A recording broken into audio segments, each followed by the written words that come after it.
हे hello किसान भाइयों, मैं हूं आपका मछली वाला भैया उन्मेष तहरिया फिशरीज ग्रेजुएट एंटरप्रेन्योर और आप देख रहे हैं ऑस्कर फिशरीज। किसान भाइयों, अगर आपका छोटा तालाब है और आप चाहते हैं कि आप बहुत सारे मछलियों को छोटे तालाब में ही पालन करें, तो वो कौन कौन सी मछलियां हैं जिसको आप छोटे तालाब में अधिक संख्या में डाल करके मछली पालन कर सकते हैं, ये वीडियो सिर्फ आपके लिए है।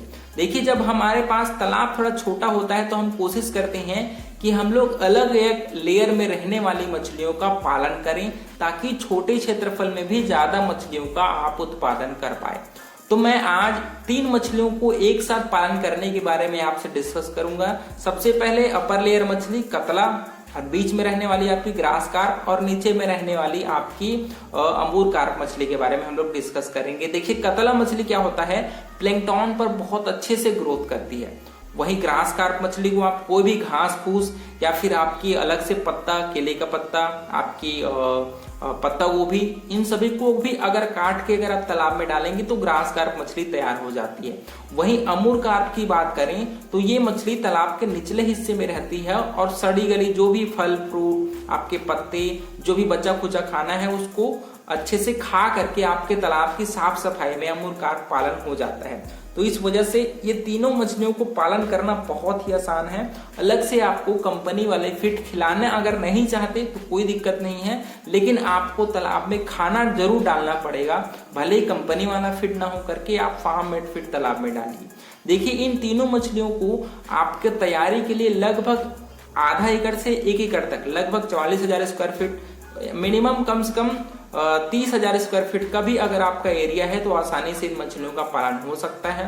लेकिन आपको अपने मछलियों की संख्या को जरूर आप कम करके आपको पालन करना होगा। वही बात करें इन मछलियों की तैयारी के दौरान, आप तालाब में फर्मेंटेशन जरूर करिए।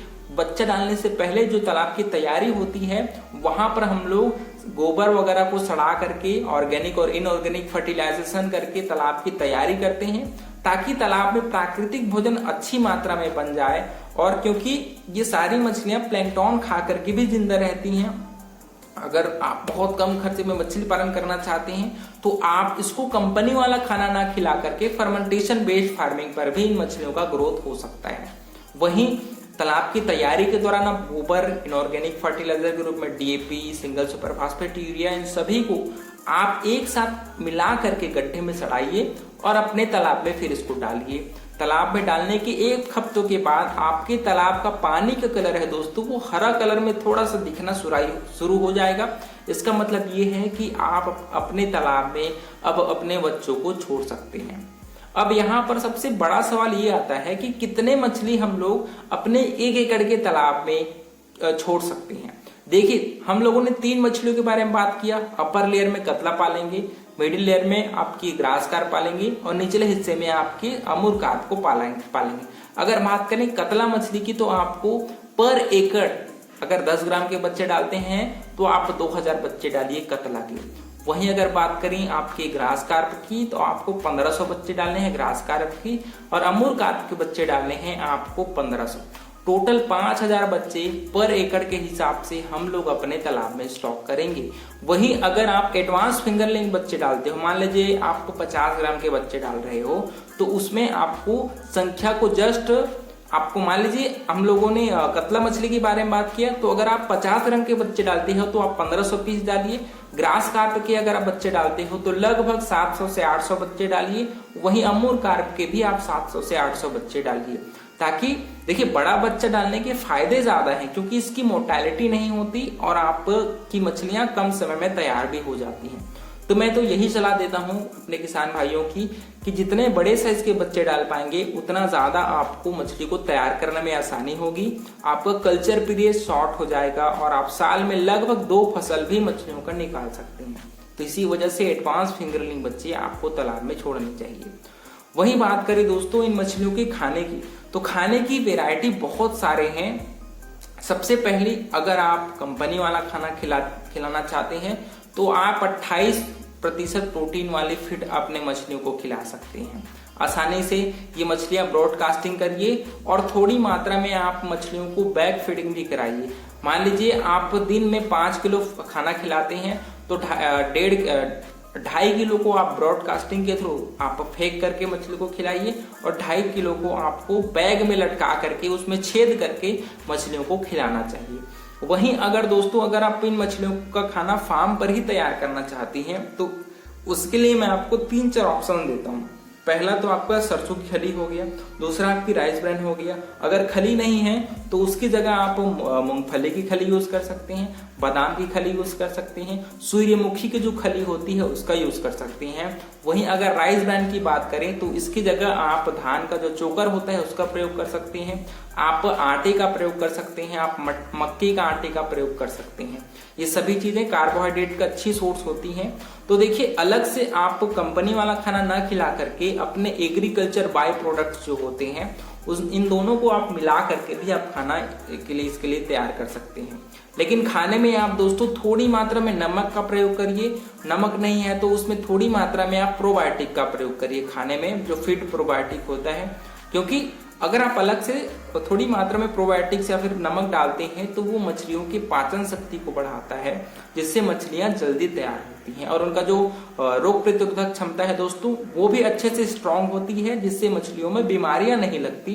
तो जितना अच्छा आप मछली के फीडिंग मैनेजमेंट को मैनेज करोगे उतना ज्यादा आपकी मछलियों को बीमारियां कम लगेंगी और मछलियां आपकी जल्दी तैयार होंगी। तो कोशिश करिए मछलियों की संख्या सही हो और मछलियों को खाना सही अनुपात में मिल जाए, तो उससे अच्छा और कुछ भी नहीं हो सकता है ना। तो फीडिंग की बात करें फार्म पर आप कार्बोहाइड्रेट सोर्स के रूप में आप राइस ब्रांड का प्रयोग करिए और प्रोटीन सोर्स के रूप में आप खली का प्रयोग करिए, है ना। तो इन दोनों को आप मिलाइए। और एक और बात, मछलियों को आप फीड चार्ट को जरूर फॉलो करिए। अलग अलग मछलियों को अलग अलग बॉडी वेट के हिसाब से फीडिंग कराया जाता है, तो मछलियों के फीड चार्ट को आप जरूर फॉलो करिए। क्योंकि मछलियां जितना बड़ी होती हैं उनका जो खाने का डिमांड है दोस्तों वो धीरे धीरे घटते जाता है ना, लेकिन उनकी जो बॉडी वेट है वो बढ़ते जाती है। तो इस चीज को जरूर आप समझिए और मछलियों को उसके फीड चार्ट के अनुसार ही फीडिंग कराइए। देखिए अगर आप फार्म पर ही खाना तैयार कर रहे हैं तो आपको मछलियों को अलग से सप्लीमेंट्री फीड डालने की जरूरत नहीं है। आप अपने खाने को गोला बना करके अपने तालाब में डंप करिए। कम से कम तालाब के 4 कोनों में आप खाने का गोला बना करके तालाब में खाने को छोड़िए और साथ ही साथ आप हफ्ते में कम से कम 3 दिन खाने में नमक मिला करके मछलियों को खाना खिलाइए। उसके अलावा आप तालाब में समय समय पर सैनिटाइजर का प्रयोग करिए, तालाब में ऐसे दवाइयों का प्रयोग करिए जो मछलियों की ग्रोथ को बढ़ाती है और आपके पानी के एनवायरनमेंट को बहुत ही अच्छे से प्रोटेक्ट करती है। तो जितने अच्छे से आप मछलियों की देखभाल करेंगे उतनी जल्दी आपकी मछलियां तैयार होंगी। और बात करें तो ये मछलियां आपकी अमूर कार्प मछली तो 6 महीने में ही 1 से 1.5 किलो हो जाती है।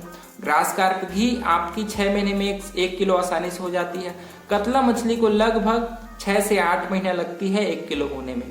तो आपको मिनिमम मानना है कि आप एडवांस फिंगर रिंग बच्चे डालेंगे तो 6 महीने में आपकी मछलियां तैयार हो जाएंगी।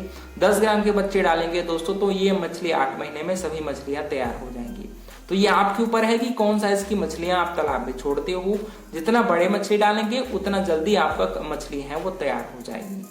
तो किसान भाइयों इस प्रकार से अगर आपको ये वीडियो पसंद आया होगा तो वीडियो को लाइक जरूर करिए। ऑस्कर फिशरीज पर नए हैं तो चैनल को सब्सक्राइब करना बिल्कुल मत भूलिएगा। मिलता है अगले में किसान भाइयों, तब तक के लिए बड़ों का सम्मान करिए, छोटों को प्यार करिए और खुद का ढेर सारा ख्याल रखिए। Thank you, thanks for watching.